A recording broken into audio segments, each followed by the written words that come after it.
Hello, everyone. Jason Hagcomb here, and today I am joined by Dario Sinagoga, who next Thursday will be taking on Kyran Cameron for the interim BFL Lightweight Championship. And Dario already putting in that work as he's doing this interview from the sauna, a first for myself, but you can see how dedicated and important this is for Dario. Dario, how are you doing? I'm doing good, man. Doing good. Yeah, just chipping away. Well, Dario, with the card getting pushed back 3 weeks, was that actually a blessing for you to get a little bit more work in and focus on making sure you make the weight? You know what, man? The weight was looking good for I was ready to make weight. I was ready to go to war. So I was when I first heard it, when I first got the phone call, I got a message from my coach saying I got some good news and I got some bad news. So I knew the bad news was, honestly, I thought that he wasn't going to make weight because he's coming down from 170. So I thought maybe he's not making weight. They're going to do cash weight and they're going to affect the purse and it's going to be just like not as clean cut as it should have been. But then I found out that it was getting pushed altogether. So like when you're a week away from the fight, like I am now, you know, you're really toning back on a lot of things. Like you're cutting back on a lot of your calories and things like that to make the weight. So, you know, to be honest, man, I had a big smile on my face after the conversation. During the conversation, I was like, oh, fuck. But then after the conversation, I had a smile on my face. I was like, you know what? I'm gonna have a burrito later.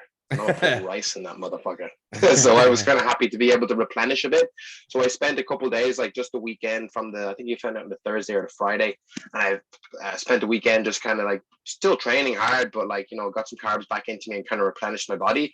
And then straight back to work on Monday, you know, I was back to the regular diet and, you know, being real good. So again, I'm ready and I never complain. More time to be prepared is always a good thing. So I've taken it as a blessing. For sure. Yeah, exactly.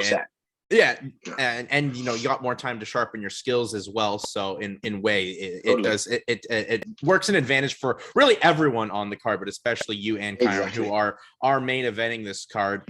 Well, Dario, before we get into the Kyran fight, because it is an exciting fight, as you said, he is coming down from 170, having just fought for the welterweight title in the BFL. Yes. Your last fight in BFL, a very interesting one, a close split decision when you had over Zach Powell. A lot of people felt you probably shouldn't have got that, but I thought you did enough damage from bottom, landing some strikes. And obviously the storyline going into that fight was your weight issue. And obviously right now you're looking hard to make the weight for this fight. What happened with that last fight with your weight, Dario? Oh, so what happened with the weight was about 10 days before the fight, I just got like, I don't know if it was like from maybe getting a hard bang in the gym or what happened, but I was just bedridden, man. I just couldn't deal with the light. I couldn't deal with like even standing up. I was just physically exhausted. I could have pushed it too hard in my training. Maybe just my body just burnt out. But I was a good like at least 2 days where I was like just kind of like in bed trying to get up and move around and see if everything was okay. But I just felt so drained, so weak. So in those 3 days when you're like me and you're a big boy and you're cutting down to 155, even though I used to fight at 145, it just affects you. You know what I mean? When you get your head not head out of the routine, but when you're pulled out of the routine and you're not staying consistent on your cardio and you're not training, it's just really difficult to maintain that because everything is like a science. You know what I mean? Like everything is structured and everything is about routine. And those 3 days that broke my routine just set me back. And then because I felt so bad, then it was trying to get back into training and having the energy. You know, I had to try and give myself some nutrients to be able to get back into it. And then by doing that, not that I was like eating a bunch of carbs and eating a bunch of junk food when I was lying in bed, I was pretty much fasting. I still didn't. My body just needed that cardio that I wasn't getting. So it just kind of backlogged me. And, you know, if I had an extra like 2 or 3 days on top of what I had, I probably would have made the weight. But on the day, the day before I'd done a lot of hard work as well to prepare. And I felt comfortable when I woke up in the morning, like, okay, yeah, I can do this. And then the weight just stopped. It just stopped. It was like I stopped sweating. I started feeling like I did that 10 days before when I was all nauseous and not feeling great. So I was willing to kill myself for it, but it was my team that pulled me out of the sauna and brought me down to the venue. And lucky enough, then the promoters and the commission, the BC commission, the athletic commission, allowed me to take the fight regardless of the situation, you know. And I was advised not to take the fight. They told me, like, why are you taking this fight? Like, you haven't been healthy, you're not feeling well, you know, you're cut, you obviously didn't make the cut, you can't, you've killed yourself today, you know what I mean? No matter how difficult the cut is, when you make it, you have the power to make it. And when you make it, then you can replenish. But if you're cutting down and you're not able to make it and you're killing yourself to make it, and you don't make it, you've pushed yourself to the boundaries of your limits. And as a fighter, you know, those boundaries are way higher than like a regular person, you know what I mean? As a professional athlete, I'm willing to die for this, but you know, when it gets to a point where, you know, you could die, your team have to step in and help you out. So we went down, and lucky enough, you know, with all the way the promotion dealt with it, you know, I had to sacrifice an awful lot, and I had to restrict my hydration for the next day. But, you know, my coach said to me, why are you taking this fight? And, you know, we're not getting anything for it. And I said to him, I'm fighting for 5-0. That's what I want. I said, I'm here, and I'm willing to die for that 5-0. That's what I'm doing. So that's what we did. And we got in there, and like, fair enough, you could see my explosive energy wasn't there because of the cut and because of the way I was feeling. But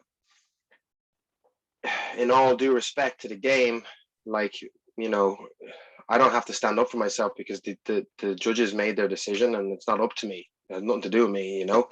But when the strike count came out, and they told me that I landed 130 shots to his, like, you know, minus 10 shots, clean shots.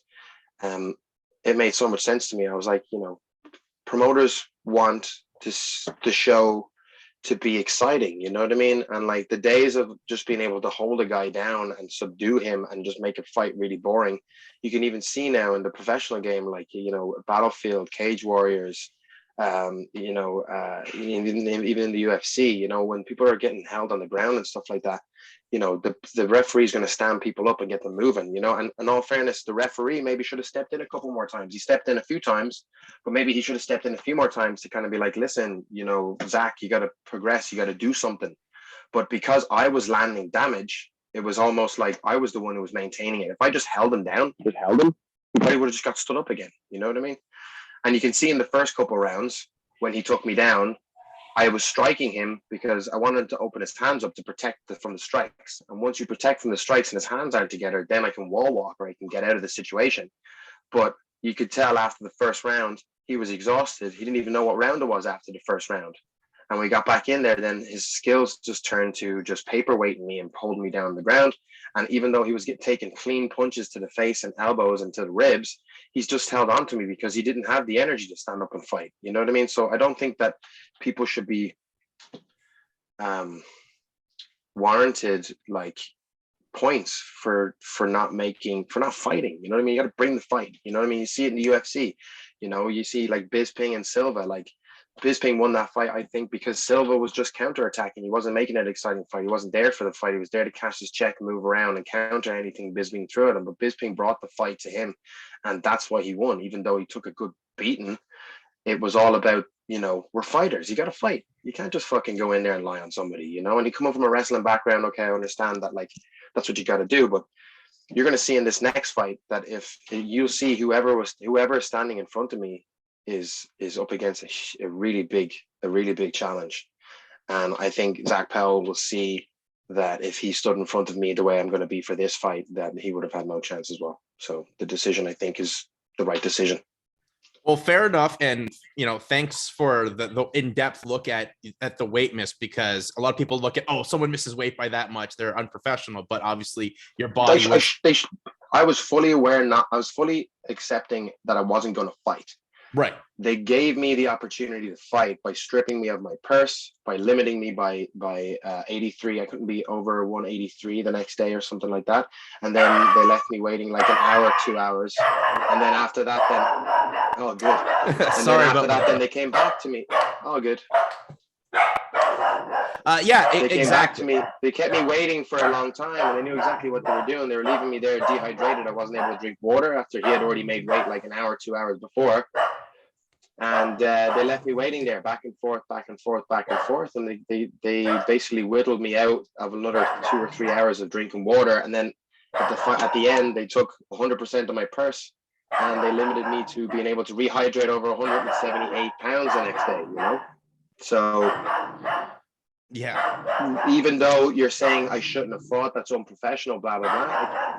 If I didn't accept those terms and conditions, which I don't know if everybody would, but I was hungry for that 5-0.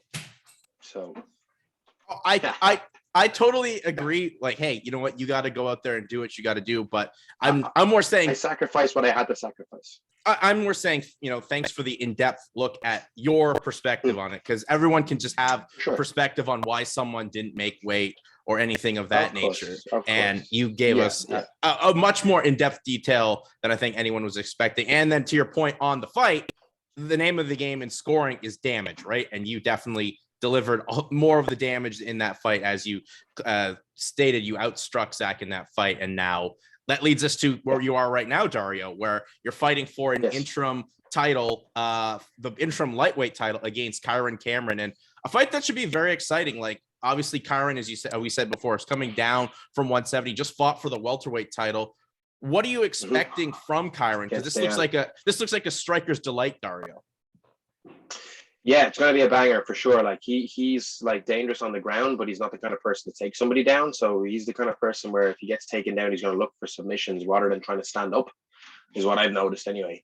So that could be a curse or a blessing to him. You know, if he manages to tie me up and get me in something, then fair dues. But realistically, when you hit the ground in MMA, you don't want to stay there. You know, so if he's happy to stay there, believe me, he's going to have to take some bombs. Yeah, and we've seen, you know, your fight against Craig Shintani. That was a fantastic performance for you. Got it done quickly. Yeah. Are you kind of expecting the fight to maybe be a little bit short, or how long? What is the duration you're expecting? Like, what are your predictions for you going into this fight, Dario?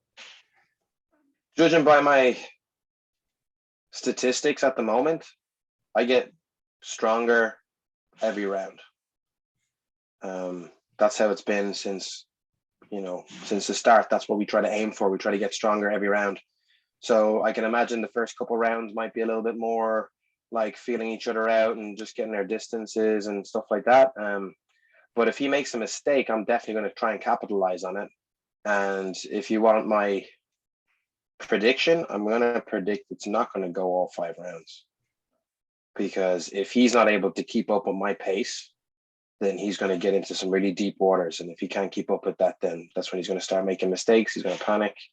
And if he panics, then I'm taking home the bacon. And if you take home that bacon, you are the interim lightweight champion in the BFL. What would that mean for you, Dario, to be the interim lightweight champion, 6-0? And apparently, I guess, BFL is marketing this as winner gets a shot at the Contender Series down the line. That's correct.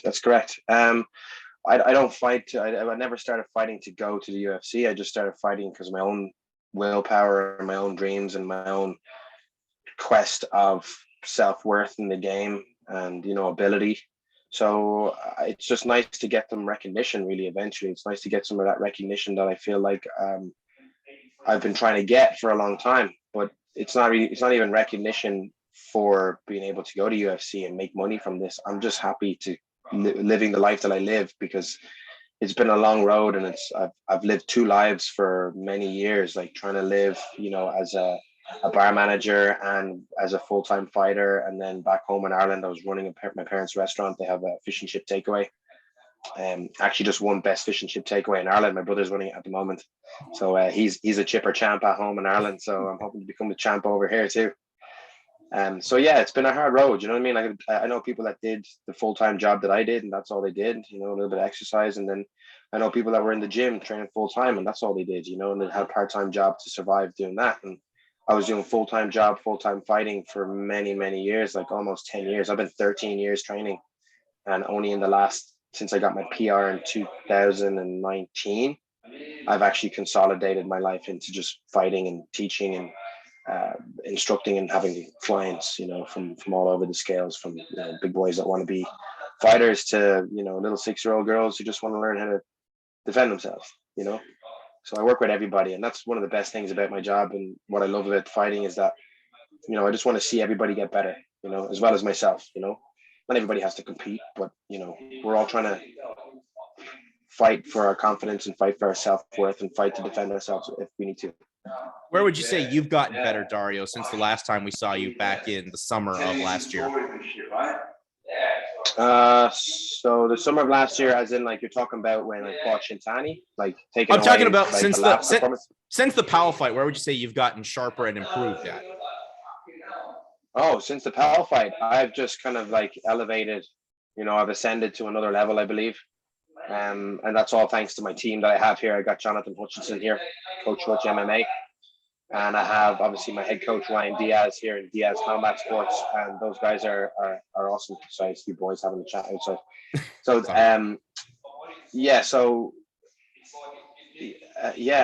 recently we've had, in the last couple of months, we've had Christoph Van Dyke, who's come from Tiger Muay Thai. And he is just, you know, lit a fire under a lot of us, and the fight team has got a lot more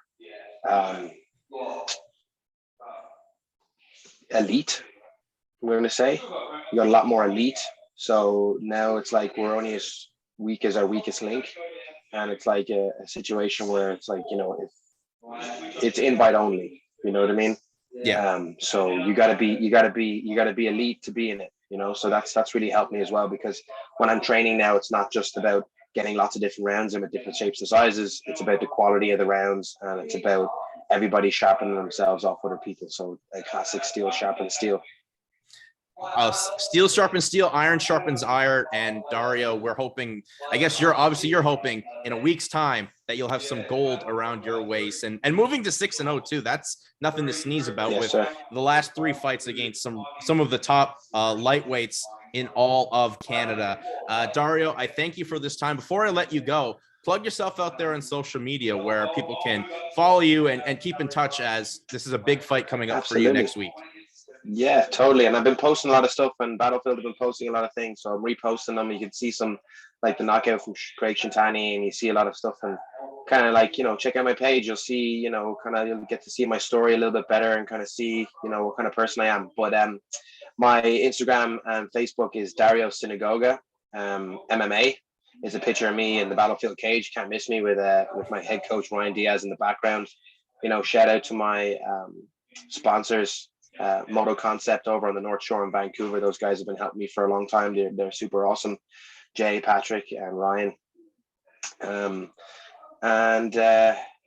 forget my nutritional coach. This guy is, you know, everybody was kind of shitting on him because of what happened before in the last fight. But again, you know, it's not his doing. It was my body and how my body reacted to a lot of things. And overtraining is something that's really serious for us in the MMA game. And you got to be confident enough in your skills to be able to take a day off, you know? So, sometimes you